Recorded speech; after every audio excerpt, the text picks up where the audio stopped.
Lottery വിൽപ്പനക്കാരനെ കബളിപ്പിച്ച് ലോട്ടറിയുമായി കടന്നു.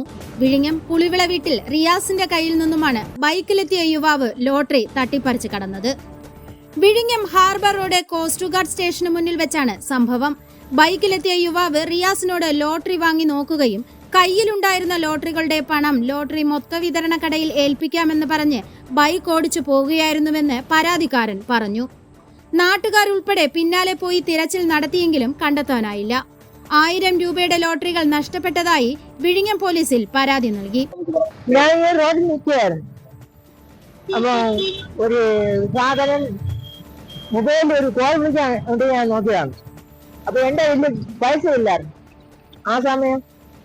അപ്പൊ ഇയാള് പറഞ്ഞു ടിക്കറ്റ് വേണം, വണ്ടി ചവിട്ടി ഇറക്കിയിട്ട് പറഞ്ഞ് ടിക്കറ്റ് കൊടുക്കാണ്. അപ്പൊ ഞാൻ നേരെ തിരിയാണ്.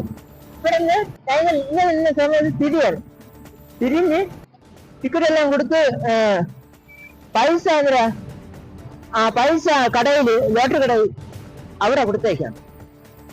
ഇങ്ങനെ പറഞ്ഞു ആള് വിട്ടടിച്ചത്. അതിന്റെ ബാക്കിൽ നിന്ന് അതിന് മുമ്പ് തന്നെ ഇവിടെ നിന്ന് പയ്യന്മാര് 2-3 വണ്ടിയില് പോയി. പക്ഷെ പിടികിട്ടി. ലോട്ടറിയാണ് പോയത്. 25 എട്ട് നോക്കുമ്പോ 25 പോയി. ഊഹത്തിൽ നമ്മളെ കണക്ക് നോക്കിയപ്പോ ഈ പൈസ. ഇതിനായ റിയാസ് ഏതാനും ദിവസങ്ങൾക്ക് ശേഷം കടം വാങ്ങി ടിക്കറ്റ് വിൽപ്പന നടത്തുന്നതിനിടെയാണ് കബളിപ്പിക്കപ്പെട്ടത്.